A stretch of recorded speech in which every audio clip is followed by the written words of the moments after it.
Hello and welcome to Tim's BMW Repairs and Information. Does your Z4 have a third brake light cover that is fading and the clear coat's peeling off of it? Mine certainly was.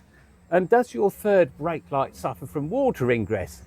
Like my one did as well. Well, that's what this video is all about today. I'm going to show you how you remove all of this and how you prepare and spray and put 2K clear coat on it to make it look absolutely perfect, as good as new, and how to replace that third brake light.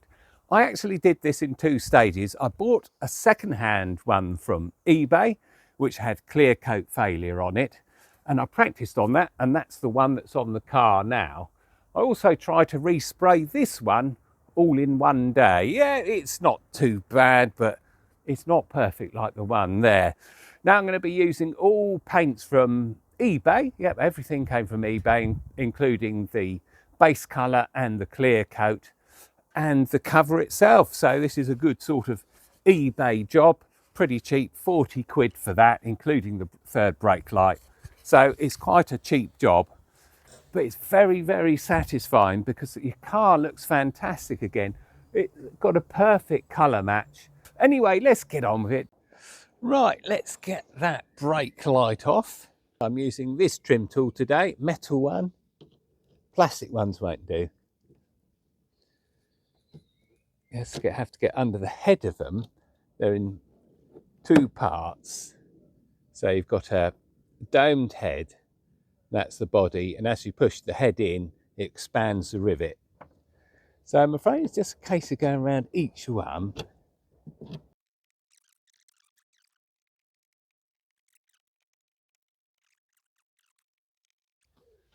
Let's get that triangle out just in case there's one underneath it. Yeah, that's sort of bolted through by the look of it. Tiny little Torx on both of them. So we need a Torx. Yeah, it feels like it's all going to flop down once this one's out.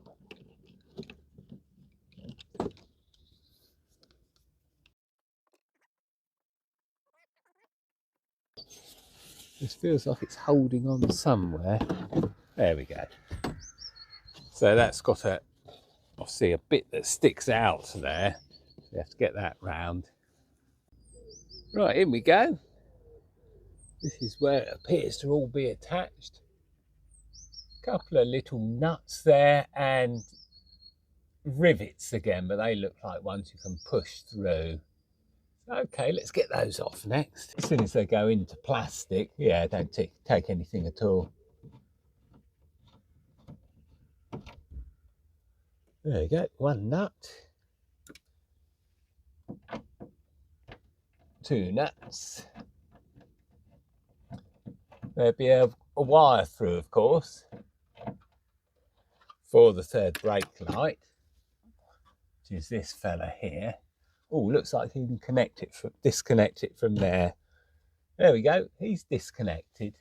Get those rivets out, those expanding rivets, and using a 7mm socket, just put it round the rivet and it releases it. But there you go, goes bonk and through it goes. And hopefully we can put it all back down again. So we're going to have to lift it up slightly, slide it forward. There we go. And he's off.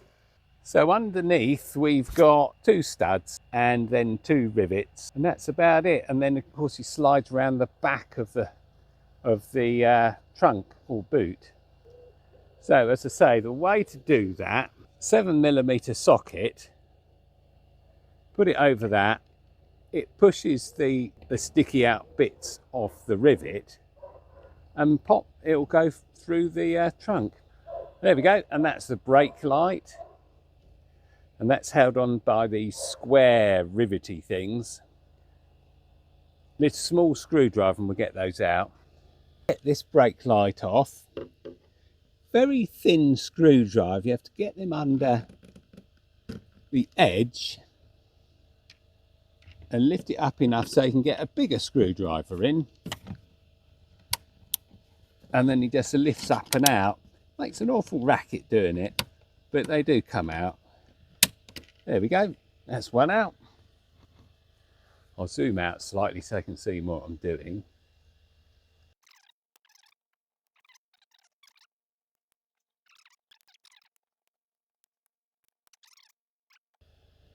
This has got tape on it at the edge along here, but I don't think it's adhesive tape. So I think it's just there for a buffer. So to remove this, once those 4 rivets are out, bring it forward slightly, and he's off. Now I can see there's a problem with this one. I can zoom in close enough. Now it's got water in it. So this one's starting to leak, and it won't be long before that gives up completely. So I've got a replacement for that.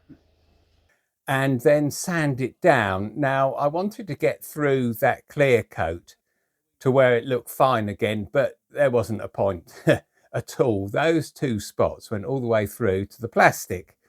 So I removed as much of the clear coat as I possibly could. Started off, I think, with 250 because clear coat is very tough stuff. It really doesn't want to come off. And that's also the problem when you want to get clear coat off. You inevitably get through the base coat as well. So you have to use such a coarse sanding medium to get through it. So yep, in 2 places where the 2 spots were, I've gone right through clear coat, base coat, primer, and directly onto the plastic itself, which is grey ABS, I think. So, okay, so I've got to that point. It's no good trying to spray it red. It's not going to stick on. And what I found was that the Melbourne Red from Auto Paints is extremely translucent, so it wouldn't cover up anything like that anyway. So we'll have to use a plastic primer, and that's what I've got going on here. Genolite is the stuff I'm using, and that's an excellent primer for plastic. I could have done it better. I didn't get it even enough. And that meant that because the red is translucent, I had to do 5 coats of it. Might have got away with 2 or 3 if the primer was absolutely perfect, but it wasn't. So yeah, 5 coats of red. Now it's advertised as being a gloss finish, so it's meant to be as shiny as your clear coat when you finished. It wasn't. It dulled down quite a bit, and it certainly didn't look like a finished product. To be honest, you need to put 2K clear coat on it anyway, because that's the really tough finish you get all over the car. 2K is important. You don't want to use just the standard single compound lacquers which are available. They're just not tough enough, and they wear off pretty quickly. So I'm using a 2K clear coat. So you have to bash it and then shake it for 2 minutes and then apply it. And it was a fantastic clear coat. I haven't never used a clear coat as good as that. You can completely mess up spraying the clear coat, and it flattens absolutely perfectly. Really pleased with the results of that. You can't fit it the same day. You have to leave it a day at the least for it to become hard enough so you don't damage it when you're trying to fit it, or you don't put a thumbprint in it or anything. I did 3 coats of clear coat. Right, let's have a test fit of that. Well, that's a pretty damn good colour match, isn't it? That's not bad at all, and it's shiny. Yeah, it's really nice, that is. Right, let's get the 3rd brake light. Right, you have got the replacement 3rd brake light, so we need all the rivets for that.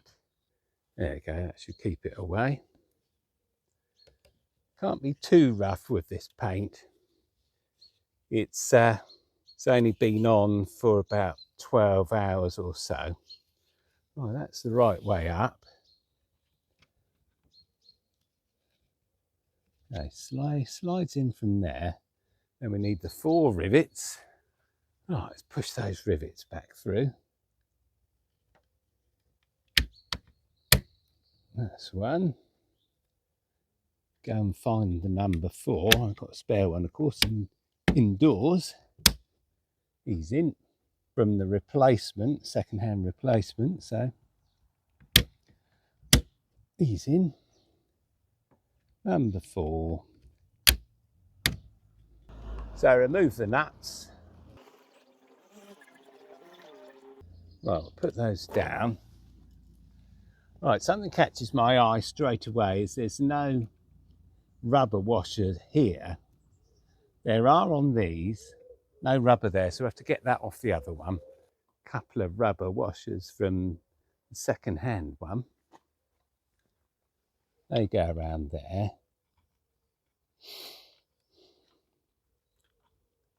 And just to make sure, we'll put some silicone grease around the fixing holes, just to make absolutely sure we're going to seal. So yeah, 4 holes. So a bit of grease on each of those. Right, well, we've got a tiny bit of grease left in my syringe, so that's good.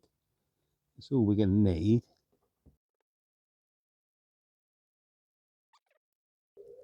Right, brake light hooks in along the back of the trunk, so I need to position myself so I can get around to the back of it. Lift the trunk half up. Like getting in from the back. That's it, he's in the back now. And we've got 2 rivets to get through. Right, go inside.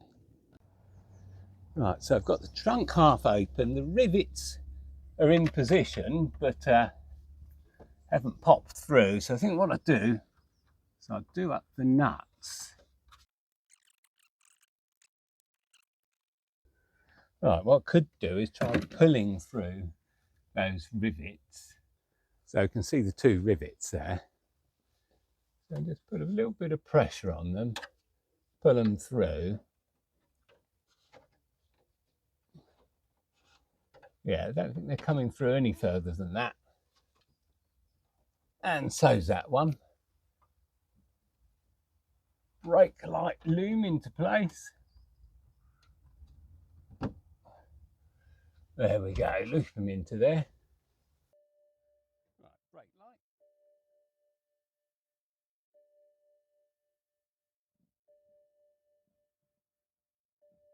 Right, we have successful brake lights.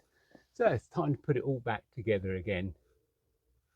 So the cover has a slot in this hole here. That's the awkward bit. And then we'll put a couple of rivets in before we put the holder for the warning triangle. I don't know if you get those in the USA. We certainly get them in Europe. Remembering that that clasp was at the top. Okay, let's get on with that.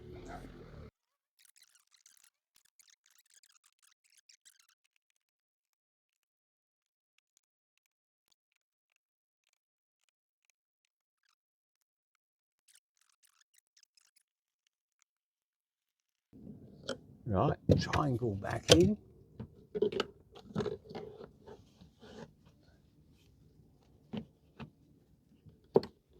One in, 2 in. I think we're done.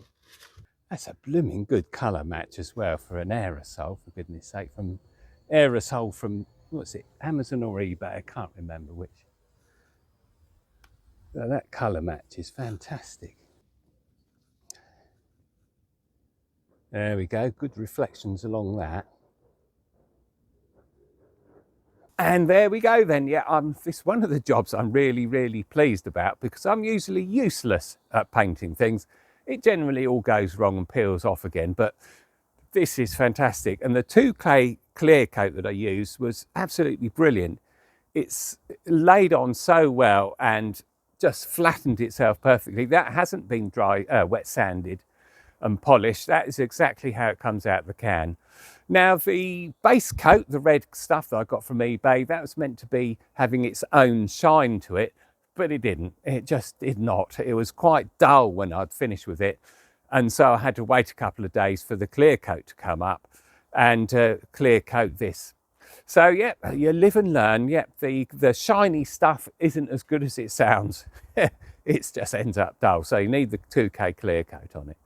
Anyway, put the thumbs up if that helped you. Yeah, one of these jobs that I really love. And oh yeah, keep commenting. I love the comments. Trying to get through them. I'm so behind at the moment. And yeah, keep subscribing. I'll see you in the next one.